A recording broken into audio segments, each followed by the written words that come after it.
I don't know. I I because I no, it's an ongoing. It's a regular. I don't think it's a mini. Interesting. Okay. Hmm. Because Skinbreaker's only 8, Viking Moon's only 5, and I'm like pretty sure that Well, let we me could look check it up really quick. Comic Geeks real quick because I don't know. Because I was under the impression that it was only one volume, but uh, what's it called? Escape. I don't know if they have anything past issue 6 solicited. Yeah, they don't. They don't have anything. Oh, it does say volume 1 on the trade though. So maybe what they're doing is they're taking a break after the first volume and then they'll like bring it back with a volume 2 at some point. I'm not sure. Yeah. Uh.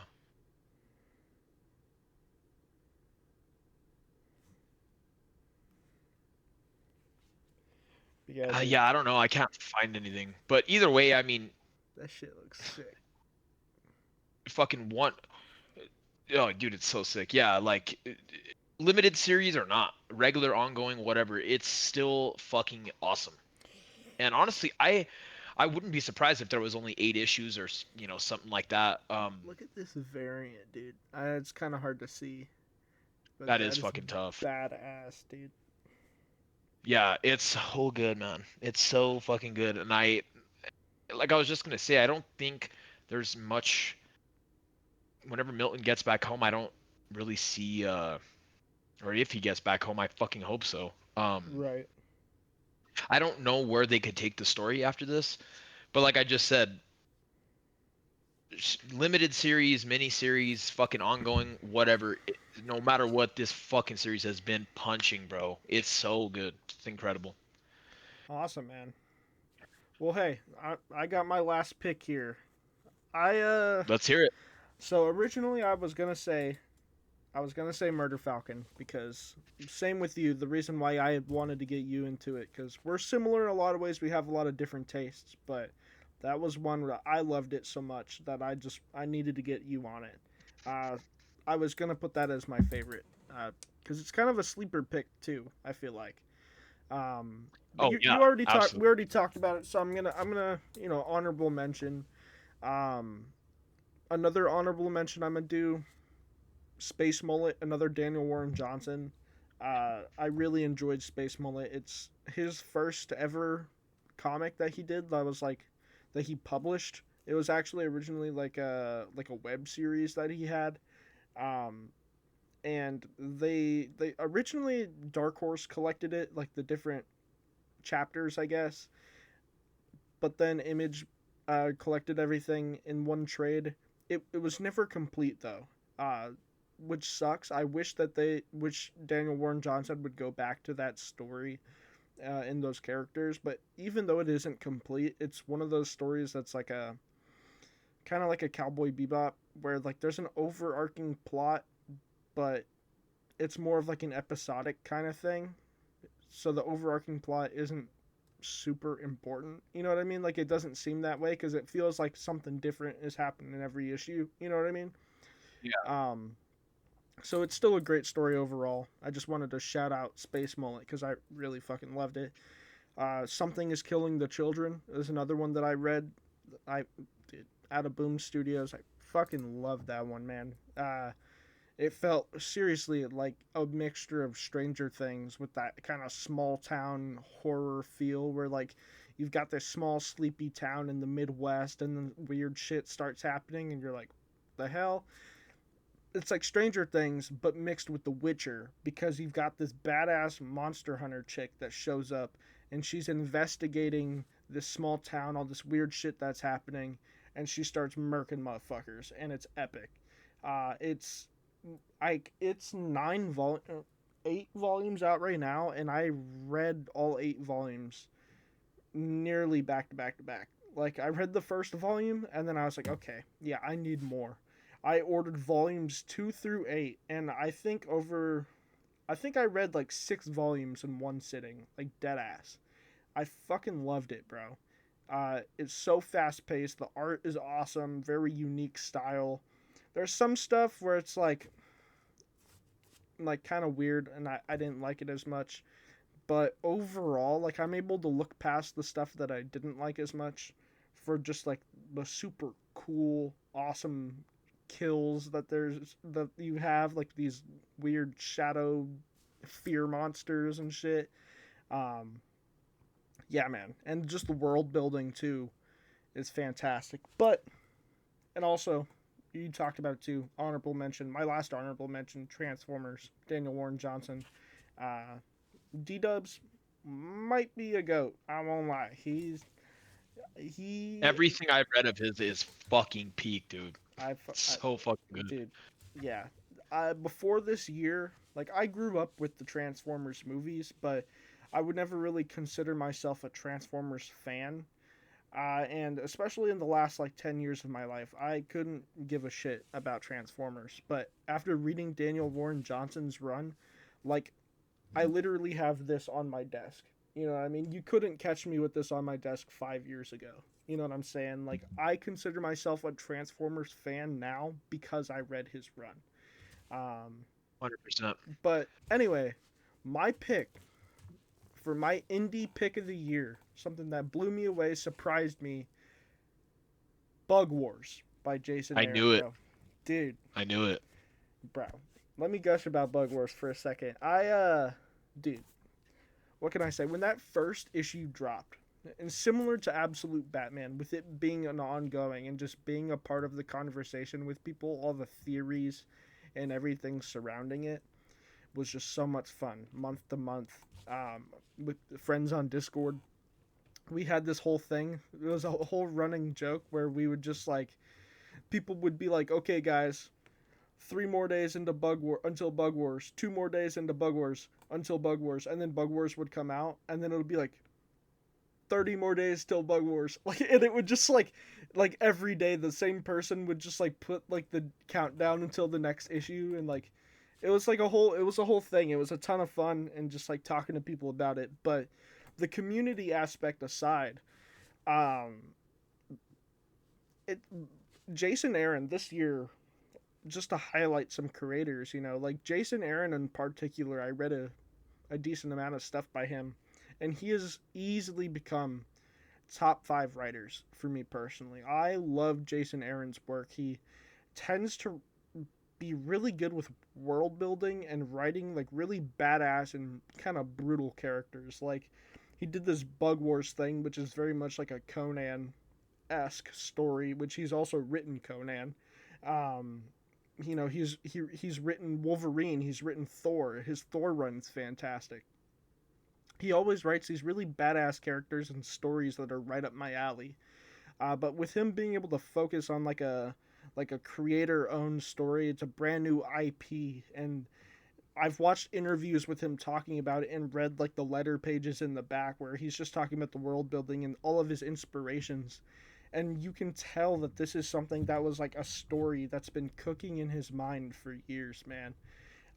And again, to shout out that interview I watched the other day with BJ Kicks from Comics Are Dope, he was talking to Jason Aaron, and Jason Aaron was talking about how he's been inspired for this kind of story ever since he was a kid. And like the Slaymaker house and all of that is literally his house from when he was a kid. And like the map of like the yard and all of that is his backyard, his childhood home. Like you can tell that it was such a deeply personal story that he wanted to write, and to me it shows. Just straight up from issue 1, I don't know, I like from a first issue in a series, like there's very few that hook me like that did. Just out the gate, you have so many questions. The art by Mahmoud Asrar is fantastic. Um, it's so violent and like gory, and there's just so much action. Just And literally, that, yeah, yeah, for sure. There's definitely some titties throughout. Um, yeah. but no, dude, it's such a fucking awesome book, and I'm so excited to be a part of it and be collecting it month to month. Like that's one series where I could never drop it. Like I could never drop Bug Wars from my pull list. If there's like two series that I will forever keep, it's Absolute Batman and Bug Wars. You know what I mean? Um, Awesome. dude, I can't wait for it to continue. I will say, if you want some more Bug Wars, literally not this week, but the next week, we've got the Bug Wars Spider Witch special coming out. Um, so that's I'll gonna have be, to I have to write that down because I do want to pick that up because I know you said it wasn't going to be in the trade. yeah, it's Jason Aaron said that it's not gonna be collected in volume 2. So if you want it, you've got to get it in singles. Um, yeah, dude, I fucking loved Bug Wars. It's so cool, and it's one of those series too where I feel like the potential is limitless. Like some series, like we're talking about, like Escape, right, are very good, but I feel like there's a limited scope of what they can do. You know what I mean? Yeah, yeah. But with Bug Wars, it could very easily be a sprawling epic. If they choose to keep it going, it could very easily be the next like Invincible in terms of like size. You know what I mean? The next Walking Dead. It could easily be 150 issue run, uh, and just be like this sprawling, political fantasy epic thing. Like fucking Game of Thrones meets Honey I Shrunk the Kids or Conan the Barbarian. Like you read that first issue, and as soon as I read it when it came out, it unlocked something in my brain where I just the amount of theory crafting and just limitless potential that I was able to see from this series was insane. And yeah, I've been hyping it up since it came out, man. I fucking love it. You have a fantastic point too, because like I don't know if you guys have read Bug Wars, but that first trade, the ending of it, it's like barely touching a different corner of the backyard, with the critters and shit like that. It's like they could introduce, like you're saying, it's limitless. There's so many different fucking ways they could take the story. There's so many different ways that they could do different things, tell Slaymaker's story, all that good stuff. It's like like there could be an entire grasshopper arc or a praying mantis arc or anything. Like fucking Well, like even it's bugs awesome. aside, like when they start, like you said, like introducing other critters and like reptiles and frogs and fucking Reptiles, squirrels exactly. and shit like that. It's gonna be, yeah. Um I could definitely see what you're saying. It could definitely be the next 100+ issue run. Like next up, you know what I mean?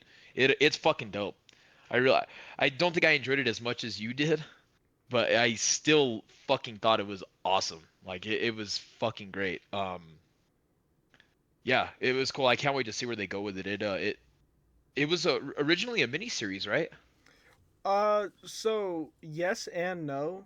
There was always something more that Jason Aaron and Mahmoud Asrar. It's like a collaborative work between the two, and it's a big sprawling story that they've wanted to tell for a long time together. And originally, I think it was a mini series to just kind of test the waters and see what people think, like the reception of it. But it ended up being very well received. So they basically got the green light, and they're like, okay, now Yeah. it's time to do what we want to do. You know what I mean? Okay, cool. So it's Yeah, just I'm getting excited. started, bro.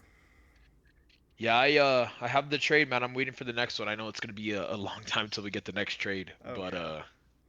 I I'm gonna collect them in trades. I might not or fuck, maybe I might get into the single issues of it because I do want to keep up with it. I But I think don't want to. I think it's coming out this summer. Like the next, not the next volume as in the trade, but like Yeah, issue the next 7. issue. Yeah, yeah, yeah. Yeah, yeah. I don't know. Cause I that's a hard one because I do want to keep up with it monthly, but I might just have to wait for that other trade. I don't want to have a gap in my collection of it. Like where I just have the trade and then have like issue 7 through 20. You know what I mean? Like I want it to just be like 1 through whatever.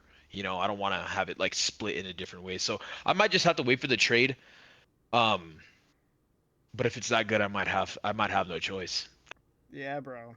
I'm telling you, that's one where even when I first was getting into, I say first getting into comics, I had been into it for a little bit at that point, but I was collecting the singles and I was so obsessed with Bug Wars that I was like also getting like the variants and stuff. Like if you look at my collection, I have the main series of Bug Wars, and I stopped collecting them, but I have just about every variant that they've done for Bug Wars, and I also have the trade. And granted, they didn't do a whole lot of variants. Like it wasn't one of those series that had like, oh, issue one, 16 variants. Like there was a handful, and they would do like one variant per issue, but still, I just loved it so much in the different art, and I have a good Bug Wars collection. It's one of my favorites, man. So yeah, if obviously I'm a little biased, but I would recommend you get it in singles when it comes out, because that would also give us something to talk about. In the theory crafting and everything behind it too, is fucking awesome. Yeah, we'll see. We'll see. I say it now, but whenever Bug Wars is coming out like next week, I'll be like, oh fuck, I might just have to pick it up. So Yeah, yeah, we'll see. We'll see. I'm sure I'll come around to it whenever the time comes. But that's awesome, man. Yeah, Bug Wars is dope. I really did enjoy it. I think out of like Bug Wars, Murder Falcon, and like Geiger, I think I probably like that one the least out of those three. But I mean, fair. it's not like it's fucking bad by any means. It's still insanely cool. It like you're saying, the limit of it is endless. And that just goes to show you too how much Image is really in their bag right now. Where even your least favorite out of like any like given sample is still an absolute fucking Peak. banger. Yeah. Oh yeah, dude. Image had like I have more than 50% of my pull list is Image books, Yeah, and more than fuck, dude. Like half of my physical collected editions are all Image. yeah. But it's like Image is like, dude, they got it, man. I They love got indie it. comics, especially from them, man. So Absolutely. good. Yeah. Cannot fucking wait for Geiger and Junkyard Joe to pull up tomorrow. I'm low key probably just gonna one sit Junkyard Joe. I'm sure it reads pretty quick. I'm Yeah, excited, yeah. man. I can't wait for that one. Well, hey, man, do you want to quickly talk about, like, I mean, it doesn't have to be quickly if you don't want to, but do you want to, before we end the episode and do our mini game and all that, what else, I'm getting ahead of myself. What all did you want to talk about still? No, that's pretty much it, man. I haven't done anything crazy on the games. I'm still in the middle of Returnal, and I'm gonna be a little dumb, and I'm gonna rebuy Resident Evil 4 and 5 on my PC so I could play through those again. I just am extremely fucking excited for Resident Evil 9. Like and another reason why I want to play through 4 again is I was watching Maximilian, dude. He's probably my favorite YouTuber right now. I saw him playing through it, like his old video when the game first came out years ago, and I was like, man, I don't remember like any of this beginning part other than like the village part with the bell and all that Are shit. you Like talking about the original or the remake? the Okay, remake.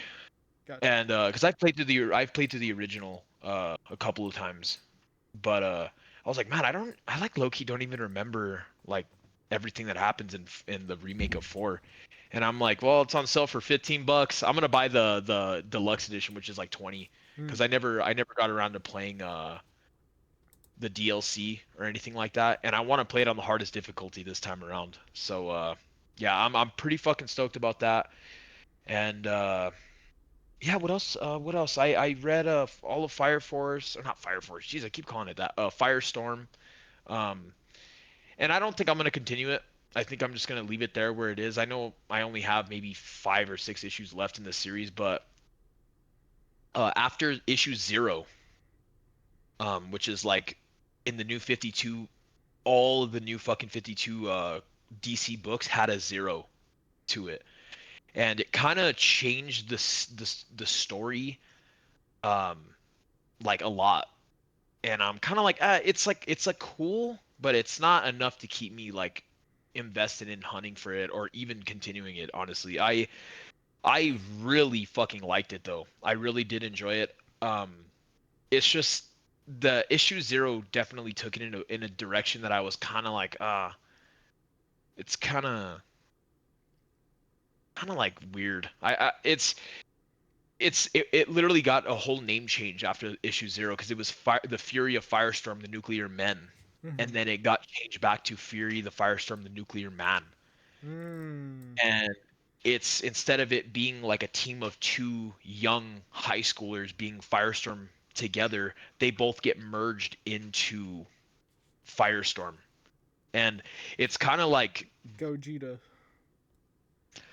yeah, kind of. And it has like a classic feel to it as well, like the Silver Age shit that I have there, where whenever Raymond Ronnie like turns into Firestorm, he has like the scientist like head like drawn behind him like talking to him, and Mm. they do that exact same thing with Jason Roosh and Raymond Ronnie Hmm. in the New 52 run, where Ronnie the jock is the guy in the driver's seat like running the Firestorm body and shit, but in the background you'll have Jason's like head drawn, and he's like telling him what to do and shit. So I what I enjoyed it for was the Miles Morales and Spider-Man type of storytelling where there was two different versions of this character with two different sets of fucking like skills and two different sets of problems to go through, and then they kind of just threw that out the window like they didn't think it was working.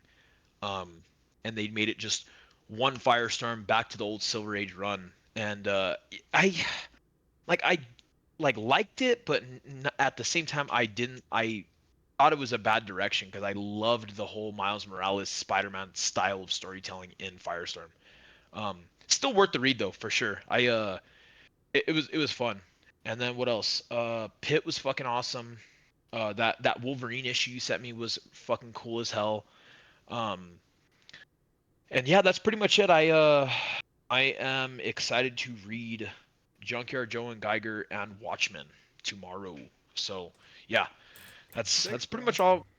That's pretty much all I got, brother. I'm ready to roll the games whenever you are. If there's nothing else you want to talk about. There was one thing that I was gonna say, but I'll be honest, I don't even remember what I was gonna say now. Uh,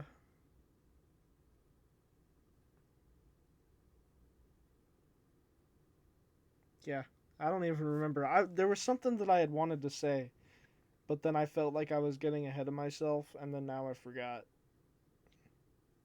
It's whatever. Let's play some games, bro. Let's do a mini Hell game. yeah. Let's do a run of agree or disagree. This will be a good one. I guess I'll go first, then you can give one after, and All we'll right, do three or four depending on uh how we're feeling. sure. But there was one that we both alluded to earlier. Um, that 90s era art is better than modern day art.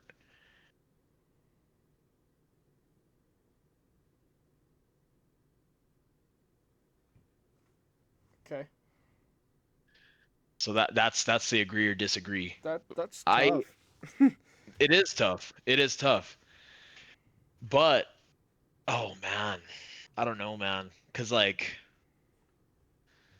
Cause I love like Ryan Otley and shit, bro. Like that art is fucking awesome. Um, whoever does the art on The Walking Dead, like that, oh, it's so good. But man, okay, well, are you ready to say it? All right, three, two, one, Agree. agree.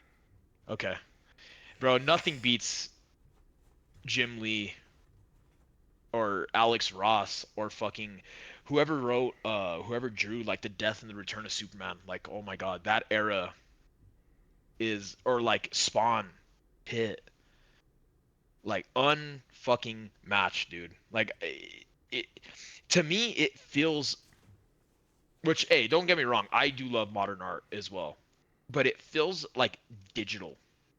Yeah. Whenever classic 90s art just feels like it was literally like fucking hand drawn on the book you're holding, you know what I mean? Like it just has a different vibe.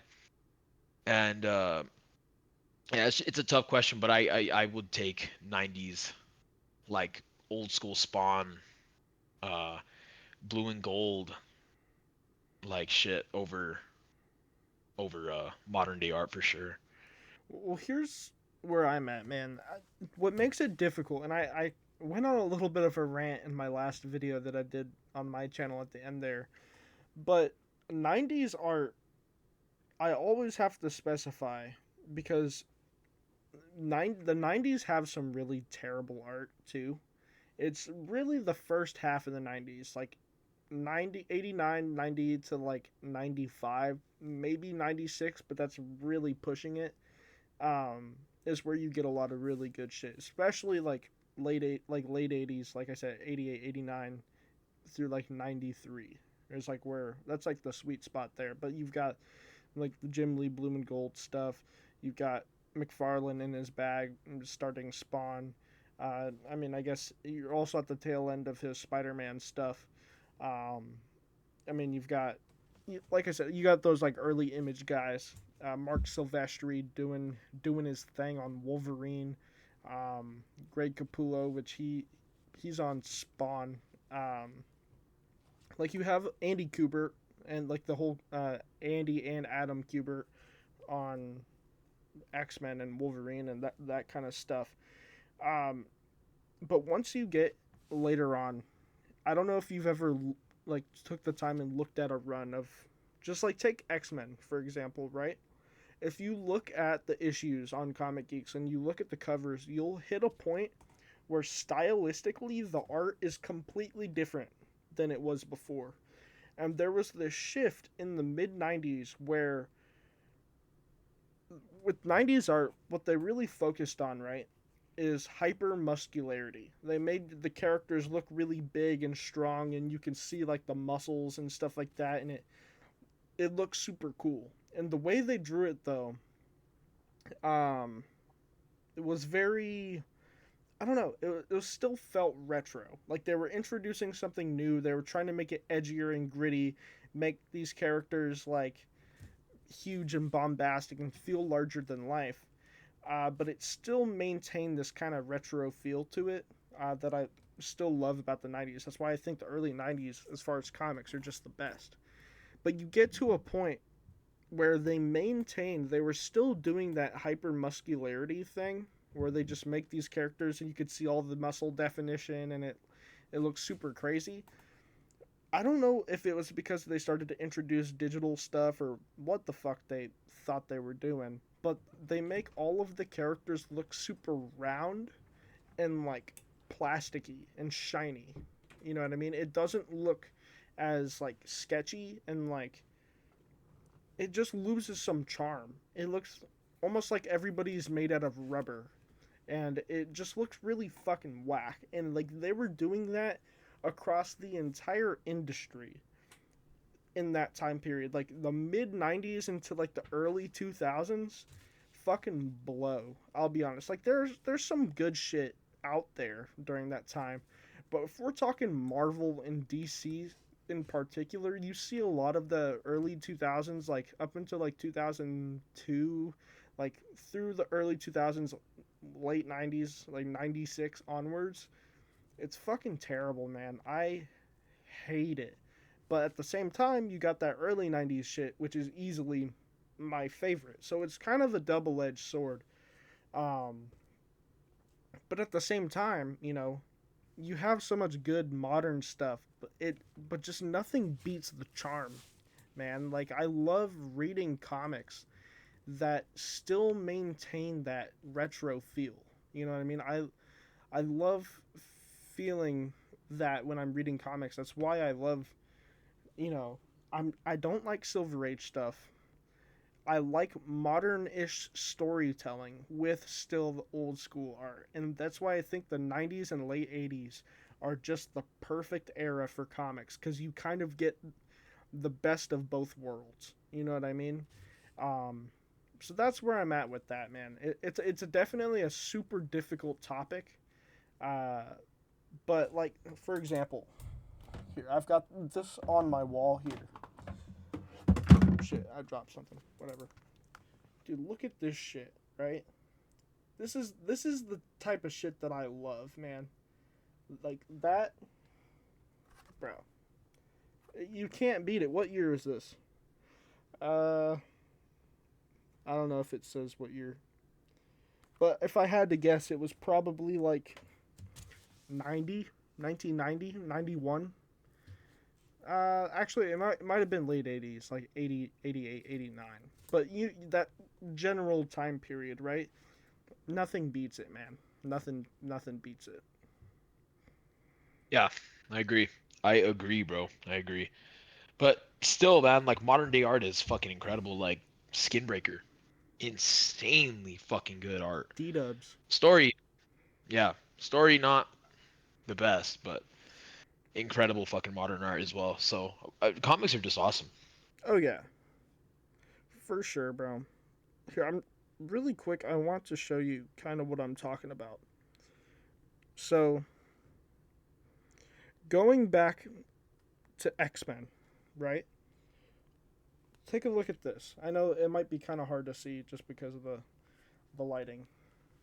Yeah, no, you can't see that. Here, I'll Just tell me what to Google. okay. Look up X-Men issue 28.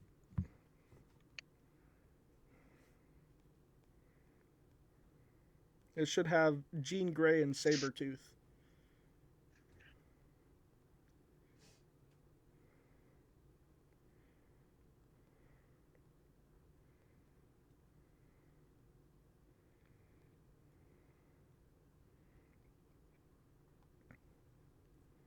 Oh, I see it. All right, you get the vibe, or Yeah. or look up switch out 28 and do 24, just to give you an idea. Okay. Yeah. Okay. With Gambit. Yeah, dude, one of my favorite covers of all time. Fucking love it. Okay. So then put in 67.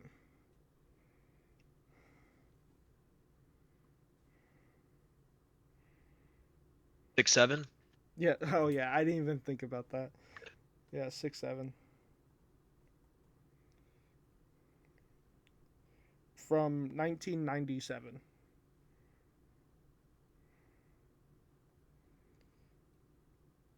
What is the cover? I'll be honest, I don't even know what the fuck it looks like. Iceman is on there.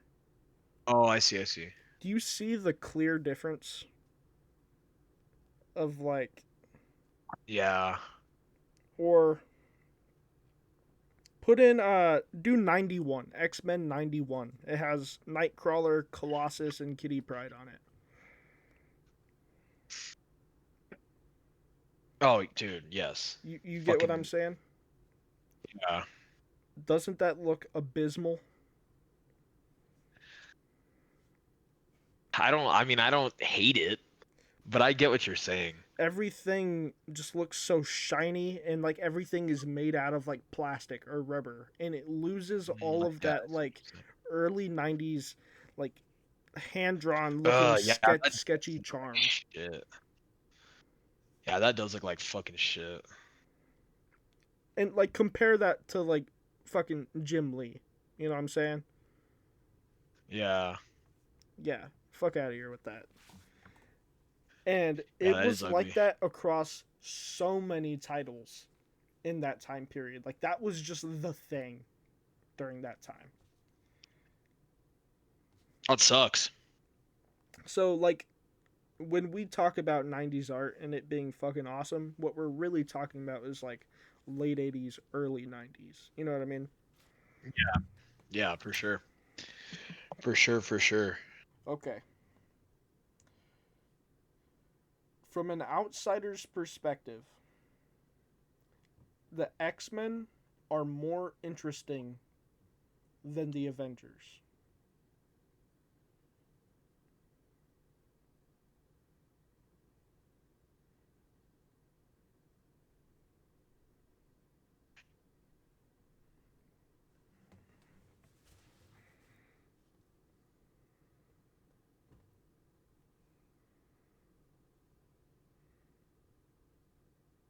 All right.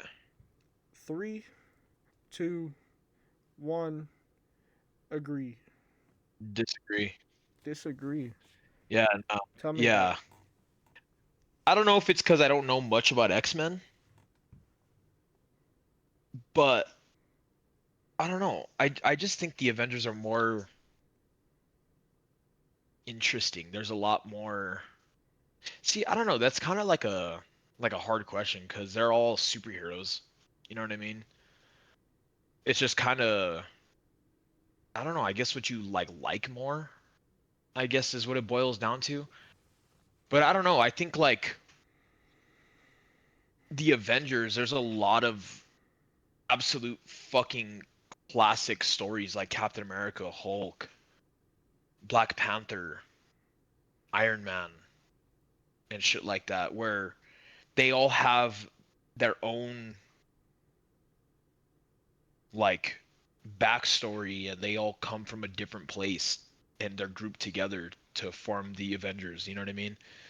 But where like X-Men, and correct me if I'm wrong, they all just start at the school except for Wolverine. More or less, yeah.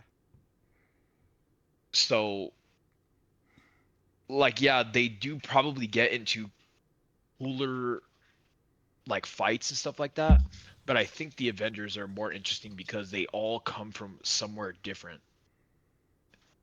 You get what I mean? Absolutely. And I agree with you, but that is the reason why I think they are less interesting. Because just when I was getting into comics, um, I gravitated more towards the X-Men, and I think part of that was because after the whole Endgame saga, Infinity Saga of the MCU, I was just so sick of seeing Avengers, man. Like I thought, I don't ever want to see Captain America and Iron Man again in my life at this point. Like I'm just sick of Avengers shit. And I grew up with X-Men stuff.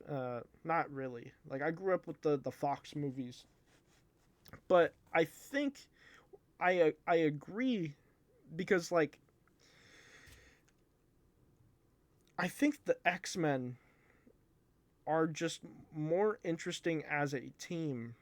Like you were saying, you have these characters in the Avengers that all have their own shit going on and they started somewhere and then they're brought together to be the Avengers. But to that point, I would much rather read their solo shit than their team book. You know what I mean? I would rather read the Hulk than read the Hulk stories where he's part of the Avengers. You know what I mean? Same with Captain America. I would rather read the Winter Soldier or any of these other Captain America stories. I would rather read that than the Avengers. You get what I'm saying? I think that the Avengers has some really strong characters, but I don't care to read their books where they're a part of that group. You know what I mean? And I Mm. think as far as a team centric book, the X-Men have got it down because that's what they specialize in. Whereas the Avengers are stronger as solo characters than they are as a team. You know what I mean? Yeah, yeah, I hear you. Yeah, I get it. Because Yeah. if you were to take the X-Men and give the X-Men their own solo books, they wouldn't be as good as like Hulk or Captain America per se. At least I don't think so, right? I They work better as a team. Like it's kind of like a both have their strong suits. The X-Men work better as a team book while the Avengers work better as like solo characters to me personally. Yeah, I get it. Yeah, I get it. I haven't read any of the team books for Marvel. Um but I don't know, man. I think I'm sure they're good, I mean there's got to be but some. I'm just That's what I'm saying like from an outsider's perspective, like getting into comics, which one would you gravitate towards more? Like for my example, right? I had seen the movies and stuff, but I'd never read the comics.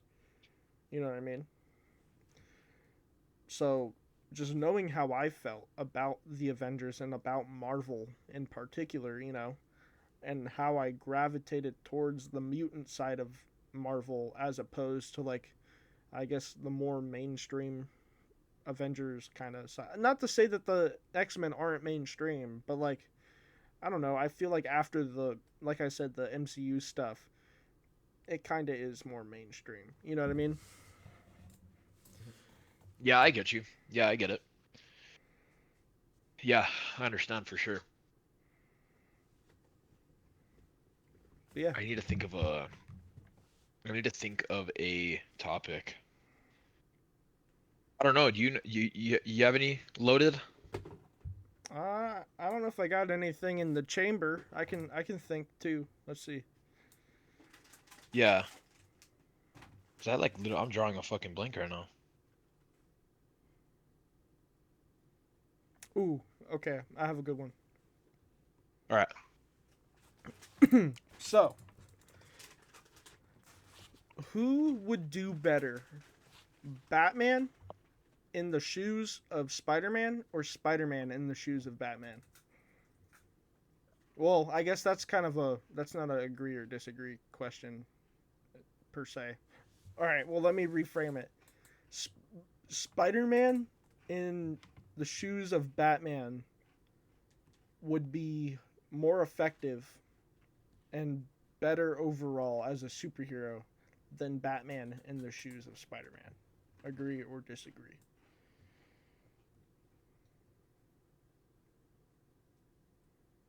Wait, what did you say first? It was Batman in, or no, it was Spider-Man in Batman shoes. So like yeah, Peter Parker and Batman, they swap bodies and they're in their respective universes. So you got Batman, he's in Gotham, but it's Spider-Man in the driver's seat and vice versa. I'm saying Spider-Man would be better in Gotham essentially than Batman would be in New York. How effective they would be in what they do. All right, I'm ready. All right. 3, 2, 1, disagree. Disagree. Yeah, for sure. Because I mean, Batman, fucking Gotham is like 10 times worse than New York, and Yeah. it would be a fucking cakewalk for Batman in New York all day. He's already got the brains. It might take him a little bit to adjust, but 100%, I think Batman. Spider-Man has the I think brains Spider. too though. Yeah, but Spider-Man is being put into expert level, like hardcore, like fucking insane level type shit in Gotham compared to New York. Like in New York, he's got to worry about fucking Rhino and the Prowler and all that shit. Like Spider-Man would have to deal with fucking Bane and fucking Joker, and I don't know, man. I think that's way harder on Peter Parker than it would. It would literally just be like Batman turning it to fucking easy mode and Peter Parker turning it to hard. I see. I think as far as the villains, right? I think Spider-Man would have an easier time taking care of the villains in general. I think Bane is the big one that's like tough, right? I think Spider-Man his villains are generally more difficult to beat than Batman's villains. Cuz you got motherfuckers like Electro, you've got Green Goblin, you've got even Kingpin sometimes. Um, you've got Scorpion, Vulture. You've got these motherfuckers as opposed to Joker, who's just a dude in a suit. You know what I mean? I, so I think that Spider-Man's villains are more difficult to fight than Batman's villains are. And you got to look at Spider-Man too. He's got his Spidey senses, and he's also got powers. He has the web shooters, everything, which are akin to Batman's grappling hooks and his gadgets. But he's also got super strength, essentially, to back it up, right? So he could put the fucking beat down on these Batman villains easily as well, I think. I think it would be more tough for Batman to take down the villains themselves, but the reason why I don't think Spider-Man would come out on top is I think on a psychological level, Gotham City would fucking break him. Yeah. Uh, it's so dreary, first of all, and you got to think Spider-Man Peter Parker is such a hopeful character, and he's in New York. Not to say New York isn't dreary, but like the people I feel like of New York have a lot of hope for their community and stuff like that. And like there's always like a bright side to it. And I'm not a New Yorker, so I don't really know what the fuck I'm talking about. But at least in the through the lens of Marvel Comics, right? It always seems like there's a bright side to it. You've got all this terrible shit that happens, but the people stand up and there's you've got all these heroes, right? But then you take a look at fucking at Gotham and the people are hopeless essentially. It's Yeah. basically like New York, but you take out all of the hope and you're left with these defeated people, and it's always dreary. And the fucking twisted shit that he would see all the time of people just getting straight up murdered, and you got all of these serial killers running around like they're not super villains with powers and shit. They're literally serial killers kidnapping people and like putting them on meat hooks, hanging them around, like disgusting shit that he would see. All of these psychopaths that are just out of their minds. Not to say that, again, Spider-Man's villains are obviously crazy, but not on the same level as Batman's villains. You know what I mean? I think Yeah. that on a psychological level, Spider-Man would have a physically easier time mopping up Gotham City, but in the end, he would be mentally broken because Batman gets through it because he himself is mentally ill. Batman is mentally ill. You know what I mean? And Yeah. he's like accustomed to it, and so he's being put in. I don't know. I feel like Yeah, I get what you're. you get yeah. I agree. Yeah, I agree with you on that for sure. Cause Gotham is just like New York, but just like times fucking worse. You know what I mean? Yeah, it's like I don't know, like New York and Chicago, like all of the most like crime-ridden cities in America just mixed into one. Yeah. Yeah, for sure. Yeah, that was a good one. That was a good one.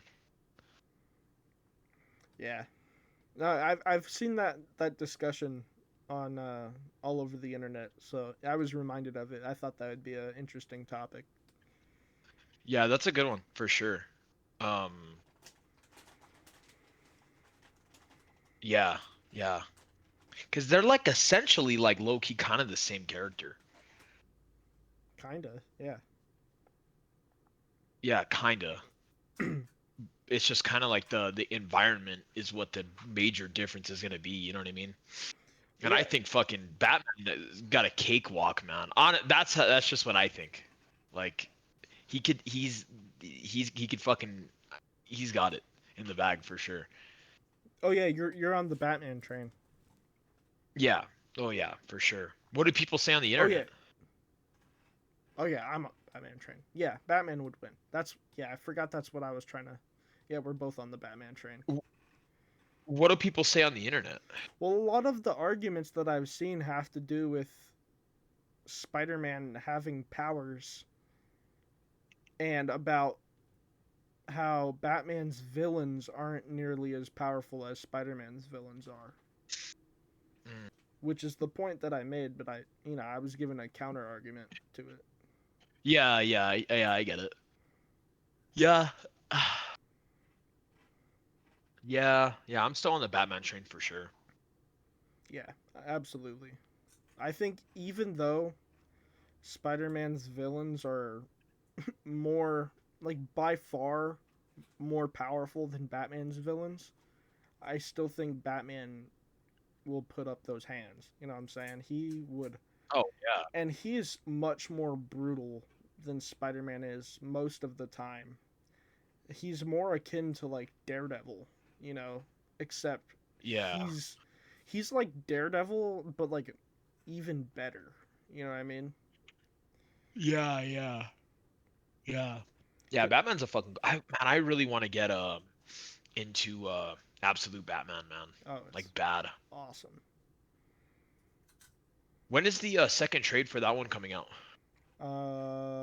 Next month. Oh, it's next month. Yeah, like Well, I might just order. February 3rd or something. Yeah, I might just order. Oh, never mind. I don't even think it's on my Amazon. But yeah, ladies and gentlemen, that was agree or disagree. Let us know down in the comments what you guys thought about each one of the topics, what your picks would have been, what we're wrong about, what we're right about. Let us know down in the comments. Make your But yeah, that case. was yeah. Yep, exactly. Well, that was a good pod, man. Thanks for coming out. Always have a good time on these. This is always a good time. Absolutely, man. Well, hey, we're gonna wrap this up, y'all. Hope you guys enjoyed everything that Cam just said. We'd love to see some engagement. Hit us up in the comments. Join the Discord. All of that. Uh, yeah, we do this to talk to each other, but we would absolutely love to talk to you guys too. Just all about Absolutely. conversation. You know, we wouldn't have a podcast if we didn't like to talk. So, uh, Exactly. Exactly. yeah, man, it was a pleasure having you on here again and doing this. And we'll be back Absolutely. next week, y'all. Hopefully, as long as everything goes well. Yes, sir. Hell yeah, and keep your guys' eyes peeled for that Watchmen book club review coming out very soon. I'm sure you've Absolutely, already read it, but if you guys want some newbie perspectives on it, we'll definitely be giving our perspectives on it. If we liked it, disliked it, if it's a little too old for us. I have a feeling that me and Luke are gonna end up enjoying it. But yeah, keep an eye out for that. Keep an eye out for our next Berserk review. That should be coming out here very soon. Uh, but yeah, other than that, man, I had a good time. Thanks for having him. Thanks for enjoying this pod, guys. absolutely. And we'll catch you guys in the next one. Peace.